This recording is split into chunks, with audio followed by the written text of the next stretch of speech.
For the latest in strategic affairs, subscribe to our YouTube channel. Click the bell icon for updates.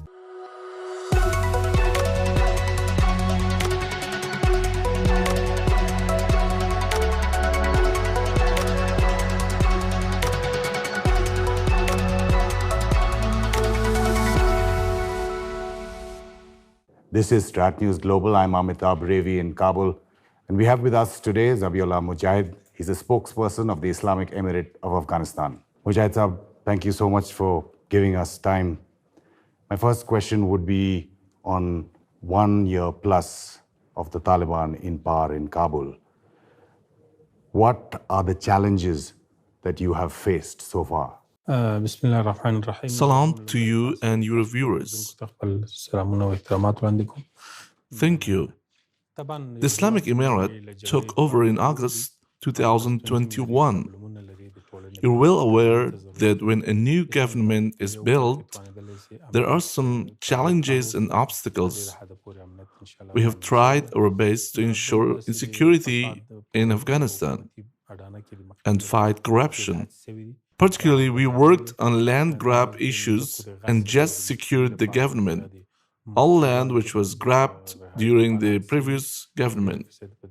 We're also working on economic infrastructure projects, especially in extraction from mines and other development projects. We're trying hard in areas, in sectors, to provide services to the people and do fundamental activities. One of the major things is economic issues, which we are trying to tackle in order to provide good living conditions for the people of Afghanistan.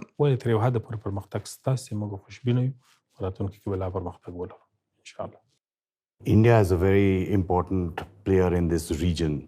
India and Afghanistan have had ties for civilization ties. India had moved its diplomats out, but in June we got our team back. Step by step, there have been talks with the Taliban as well. Why would the Islamic Emirate require India's presence in Afghanistan? Why is it so important? Well, the Islamic Emirate has a balanced policy. It's obvious that Afghanistan and India have had commercial and diplomatic ties for years. On the other hand, we need economic cooperation from countries of the region and the world. The policy of the Islamic Emirate is to build relations based on mutual respect and mutual cooperation.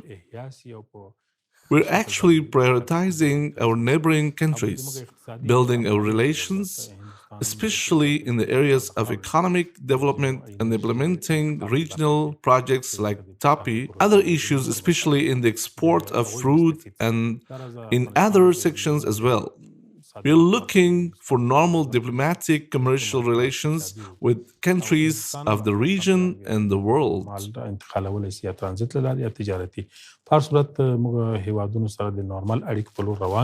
او ښه پرمختګ هم کړی او د اعتماد وړ پرمختګ هم کړی. داسې د هندوستان هېواد بیرته خپل سفارتخانې ته راوګرځېد. دا مثبت ګام ده او موږ کوشش کوو چې دوی لا هم مطمئن سي او لا هم ډاډه سي او ښه روابط سره بیرته احیا کړو. India had a lot of projects in Afghanistan pre-15th August 2021, over $3.1 billion, but all of it was in development, so that local people would help. And that's always been India's policy, that the Afghan people should benefit the most. Is there anything specific that you would like from India? Do you want us to restart the projects that we were working on, to build on them more? Of course, India has played a vital role in Afghanistan, especially in the economic sector. We're entrusted to lead or provide opportunities for the Indian government to invest in Afghanistan, to restart incomplete projects, to complete incomplete projects, and to expand relations, especially in the economic sector. We're also in the process of maintaining their security. We'll provide all the facilities to our Indian partners, and we are urging them to come and study and work in Afghanistan. Mujahid, what has been the Indian government's response?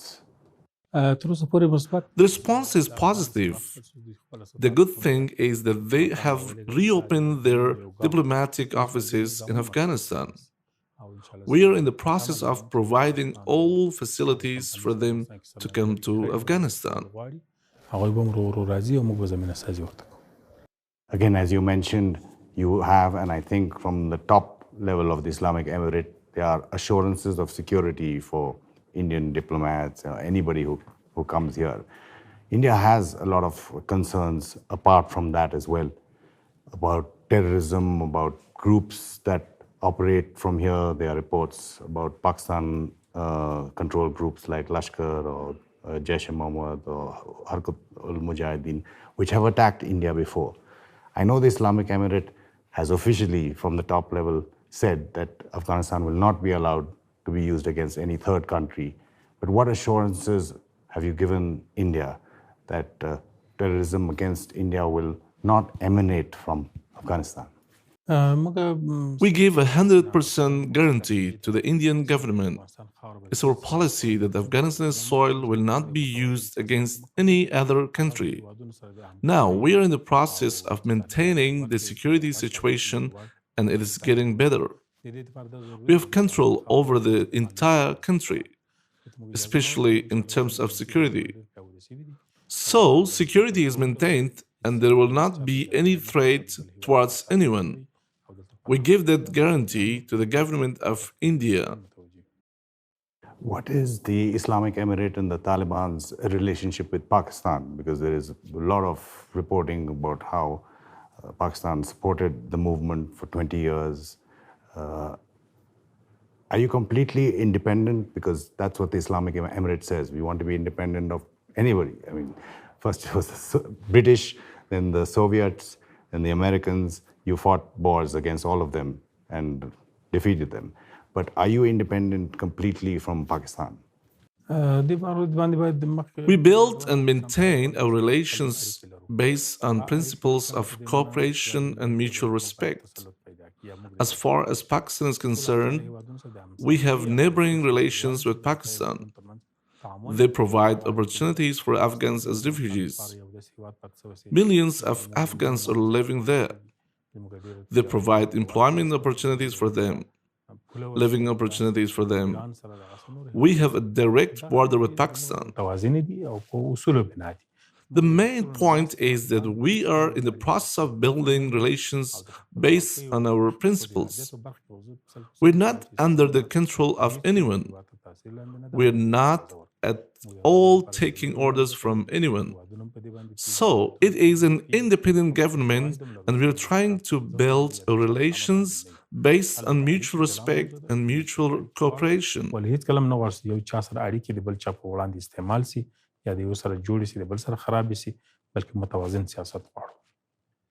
In terms of mutual respect and mutual cooperation, what is the current relationship with the United States?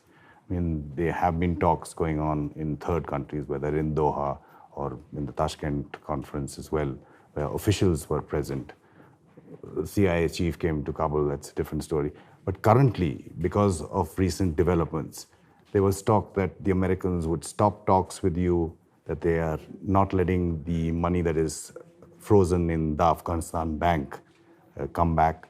What is the current position with the United States and the Islamic Emirate?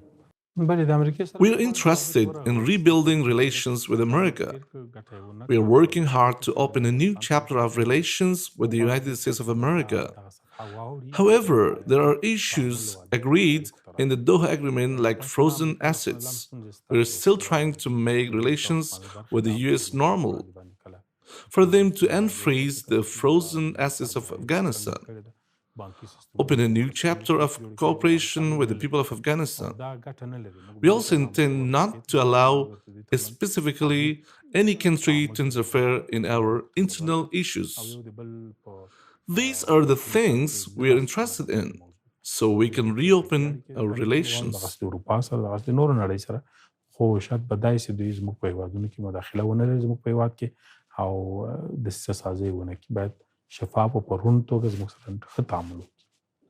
Mujahid, again, like you said, you don't want anybody interfering in your relations. You are independent of any outside power. And you said you were willing to cooperate with anybody, but especially in the neighboring countries and India. But you would be aware that there are people, groups, maybe countries who try and sabotage relationships. When India was sending its first delegation to reopen the diplomatic mission here, the flight was already in the air when the attack took place on the Kartaparwan Gurdwara. The flight turned around. But within 2 days, of course, the team came back. But my question is, there are people and groups who are wanting to sabotage this relationship. So how will you deal with that? Of course, there are groups having the intention to sabotage our relationships with other countries. Like the day India wanted to reopen the Indian embassy, they attacked the Kabul Gurdwara. There have been some other incidents in Tajikistan and Uzbekistan and other countries as well. We took serious action against those involved. We also have arrested a number of people, and the investigation is going on to find out who is behind such attacks. So we do not allow those groups to achieve their goal. We call on some countries not to be affected by these evil actions, and the countries should build their relations based on specific strategies. These small incidents will not affect the relationship of the Islamic Emirate with other countries. In terms of the economy, again, so many things. You're just coming out of at least 43 years of conflict. And I'm not just counting the last 20. There have been natural disasters, there have been floods, there have been earthquakes. The international community has frozen the money that has been held, whether in US or in other places. How is the Islamic Emirate dealing with that issue of revenue, of money, to deal with the problems of the people of Afghanistan? Economic problems in our country have different factors, like the long-lasting war, the destruction of infrastructure of our country, the coronavirus which affected the economy, and drought. These are the factors, and the US freezing our assets. Now, the war has ended in Afghanistan. The money which used to be spent in war, we are now trying to use it for the development of the country. We are trying to rebuild our country with that money. We're also trying hard to build the grounds for investment in Afghanistan, for mining, extraction, and to provide economic opportunities for the people, so we can reduce the rate of unemployment. In just 1 year, we have already identified all this, and we are trying to provide all facilities required in order to rebuild our economy.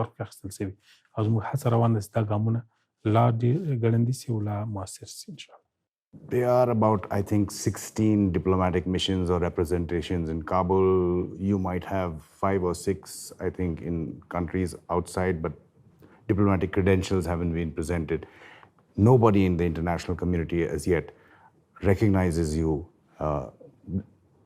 They say you're a de facto government. What is the Islamic Emirate doing to gain recognition from the rest of the international community? Recognition has two parts.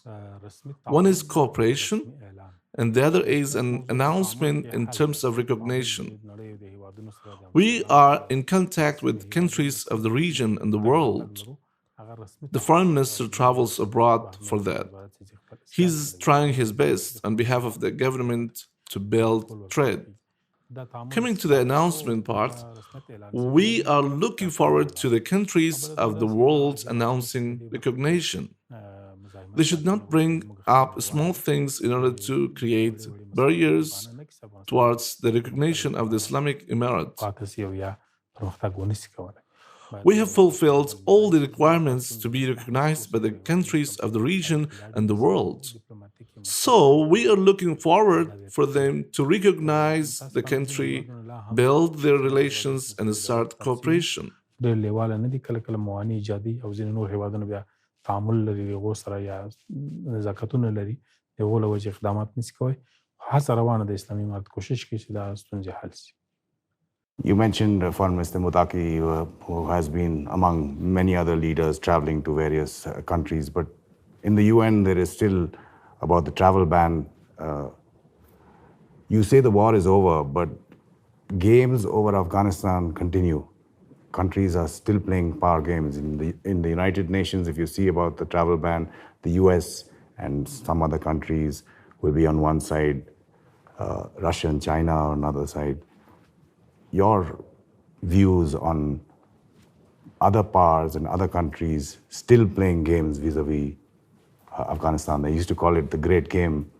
Great Game 1, 2, 3, 4. Of course, during the war, some countries may have been creating problems for the Islamic Emirate. Sanctions were imposed on us, and there was a lot of pressure from the US, the UN, and others. This is not in favor of anyone.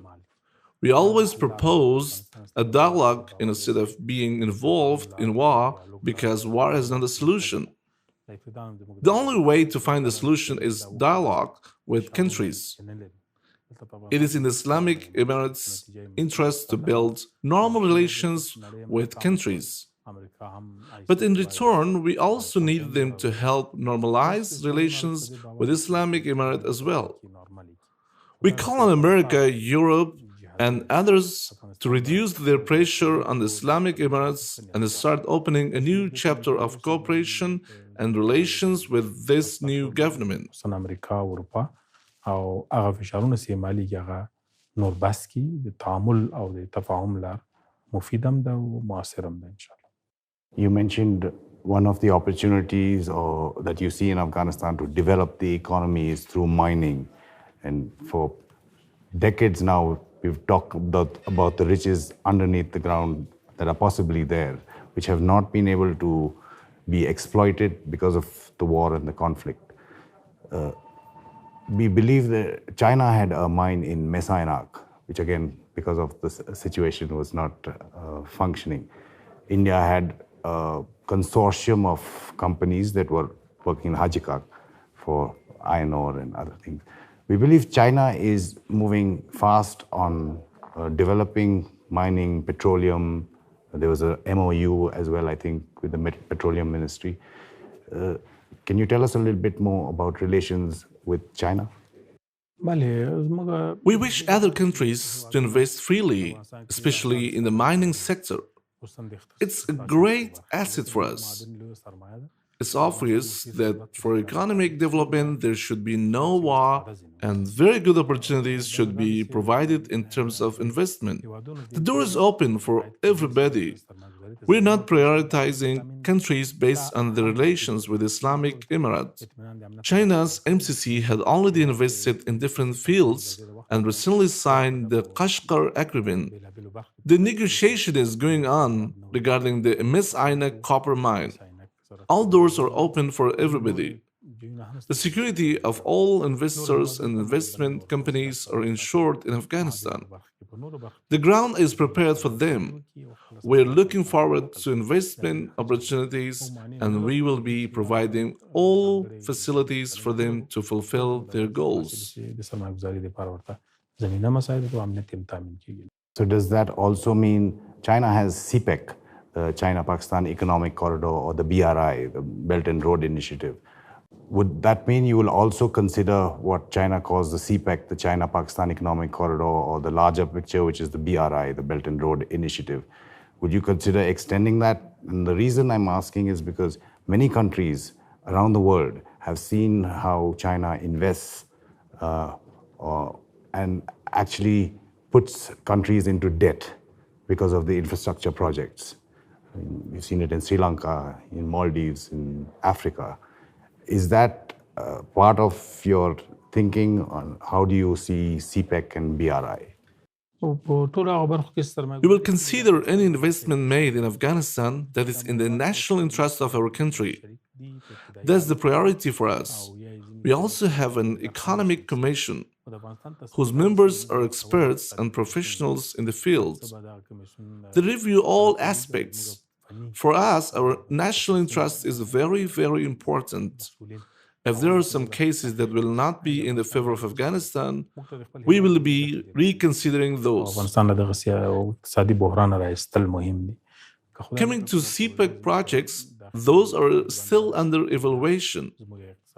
We are seeing if it is beneficial for the people of Afghanistan, then we will definitely continue the projects. If not, we will be deciding against it. ټولې برخې بعد له تحقیق معلومیږي چې موږ څېړنه پکې کوو. سپیسیفیک موضوع زموږ تر څېړنې لاندې ده. په دې برخه کې بیا چې کله وړاندیز کېږي موږ تحقیق هم پکې کولی شو. د افغانستان ګټې موږ ته ډېرې مهمې دي. په هغو رڼا کې به موږ په مخ ځو. Mujahid Sahab, again, like I'm saying, the difference I see in Kabul from when I came earlier is visible on the streets in terms of its security, much easier to move around. I don't have evidence, but it seems like corruption has been killed as well. But another big difference that I see is that girl children are not allowed to go to school post 6th class. What is the situation within the Islamic Emirate? Are you still debating it? Are there two sides? Could you explain to us? I know you've done it many times before as well, but what is the situation now in terms of your decision? Of course, we're in the process of resolving this issue. We're in touch with different groups. We're also collecting their views, their comments, and soon we will make decision. And is it the same with women's rights and minorities, protection of their rights as well? Women's rights and minority rights are a priority for us. We're in the process of resolving these issues. For example, women government employees are still receiving their salary. However, they're not working, but they're receiving their salaries at home. The leadership is working hard. It will come to a conclusion. You said you have fulfilled all the agreement, all the clauses in the Doha Agreement.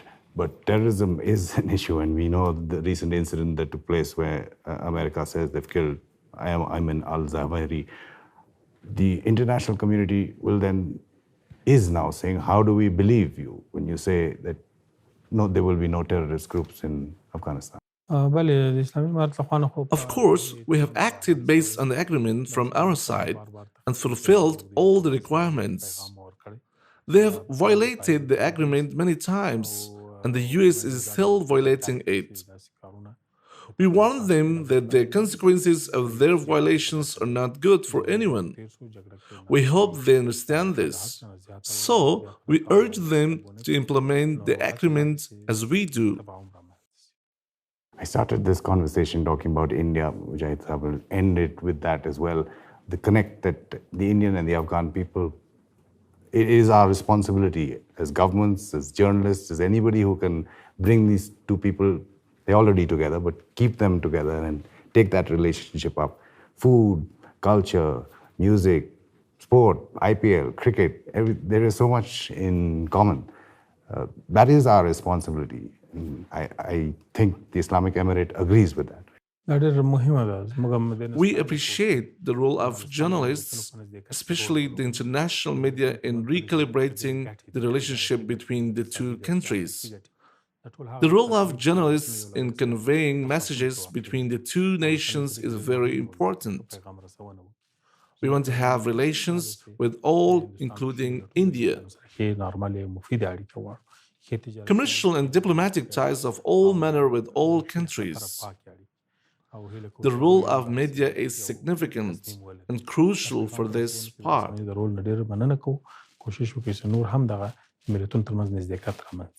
Zabihullah Mujahid, we had been interacting with you on Signal, on WhatsApp, on Telegram. Thank you for your time in person in Kabul. Manana. And to our viewers, do give us any feedback you'd like about this particular interview and all our other reports from Kabul.